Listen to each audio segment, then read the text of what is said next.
Hi there, I'm Erin, and let's talk about all the books I read in February. I read 4 books in February, and I feel like we were all over the board on this one, so it should be an interesting video. So starting off with The 7 Moons of Maliameda by Shahan Karuna-Tilaka. I rated this book a 3 out of 5. It was a solid read. I'm just not sure I would recommend it to everybody. And some of it was just a little too smart for me, if you know what that means. So this story follows Maliameda, who is a war photographer, a closeted gay man, and a gambler in Colombo, Sri Lanka in 1990. This is a historical fiction, magical realism that highlights the civil war that's happening in Sri Lanka around the 1990s. And throughout the book, we're not really sure which side Mali is on because he seems to be working for all of them. But he wakes up dead in what seems to be a celestial visa office. He does not know who killed him, how he died. We also learn that he has a secret box that contains all of these photos that capture the corruption, the devastation, and just the pure evil of these political parties and their leaders. So Mali has 7 moons or 7 days to be at peace with how he died and also try to lead his loved ones to this box of photos so they can then share it with the entire country and its people. While this entire journey is happening, he's also meeting these deceased war activists and other leaders that are trying to make change in the living world still, and maybe not necessarily in a good or effective way. So it's basically a eye-opening journey for Maliameda and what he stands for, who he loves, how he wants to be remembered. So I tried to do a little research on the Sri Lankan history and its civil war, just because this is a historical fiction. I kind of still found this to be a little too smart, a little too over my head. I couldn't follow some of the characters, the political parties, and just, I guess, some of the plot in general. So that's kind of why I rated it a 3. So if you're interested and you want to learn more, I definitely recommend looking up other reviews and ratings of this book just to help you decide if you feel like picking it up. But that is 7 Moons of Maliameda, and rated it 3 out of 5. So moving on to my second book that I read this month, I of course had to pick it up in paperback because I'm just obsessed with this alternate cover that's based off the TV show that's coming out on Friday. I'm so excited. But I read Daisy Jones and the Six by Taylor Jenkins Reid. Technically, I did listen to it on audiobook because I made my best friend read it so we could watch the show at the same time. So this story follows the rise of an iconic 70s rock band and their split at the height of their career. It's told as an interview years later, so we follow along with every single perspective of the creation of the Dunn Brothers band, The Six, Daisy Jones's upbringing in, prime Hollywood rock and roll era, the merging of their bands, their album creation, and essentially what was going on in their minds and happening with their emotions to ultimately lead them to their split in the middle of them, going on tour. So this is my second time reading it because I marked this as my favorite audiobook of 2022, and oh my god, it's so good. It's so good. The moments still got me. I was able to re-experience things that I had forgotten already, and that was just brilliant. But overall, this is such a solid story.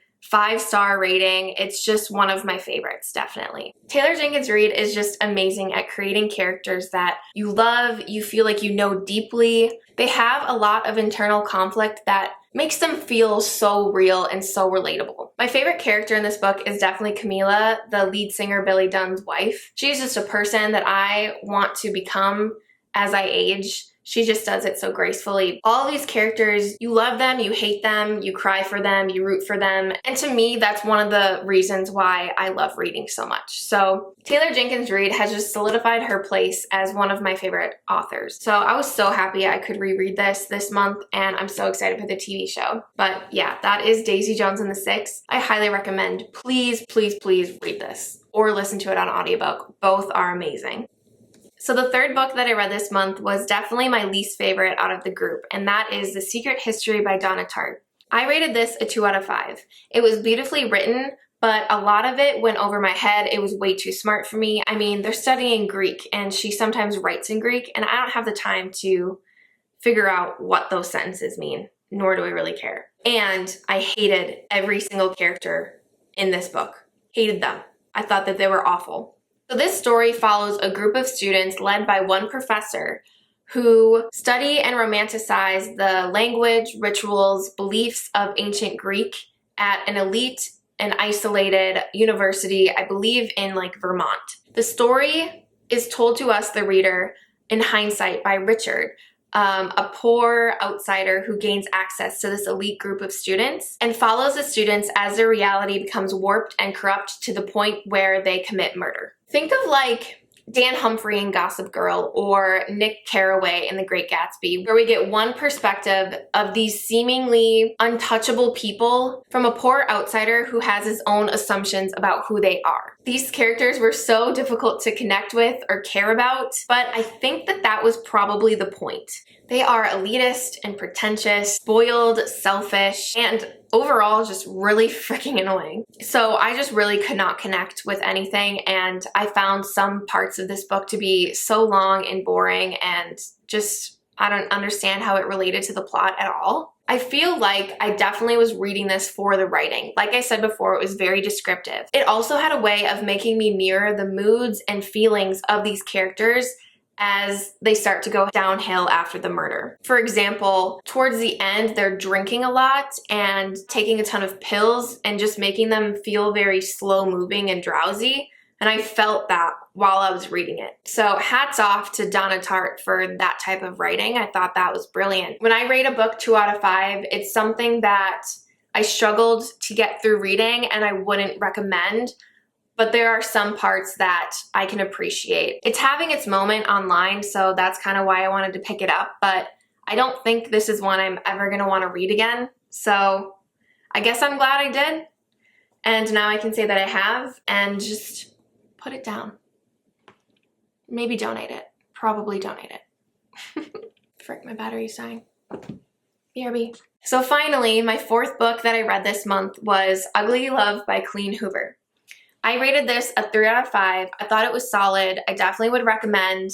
And I know she has such a major following everywhere by everyone. But I mean, to be honest, I still don't know how I feel about her. I think I'm still waiting to connect with one story and all of the characters more than the other ones that I've read. So this story follows Tate and Miles. They know each other through Tate's brother because her brother and Miles are pilots for the same airline. So Tate moves in with her brother in San Francisco to complete her master's in nursing and work at the local hospital on weekend nights. So Miles lives right across the hall from them, and they definitely have the opposite of a meet cute. The present day is told through Tate's perspective, and we learn right away that Miles has a darker side, and that makes him very mysterious and really hard to read. So meanwhile, we get Miles's perspective in his past that leads up to an event in his life that traumatized him and explains why he is the way he is. The attraction grows between the two, and they eventually agree to a friends with benefits situation where there's no promise of a future and definitely no talking about the past. So it leaves just a physical relationship, and one that is really hard to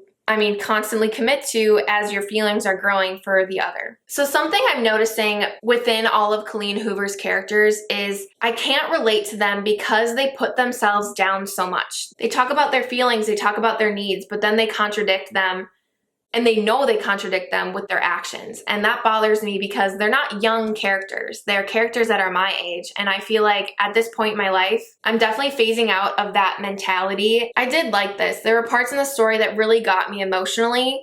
And there are also really corny bits that made me kind of laugh and, I don't know, do one of these. But yeah, I get her hype. She's really easy and very fast to read. And I'm definitely not going to shut her out from my, future reading.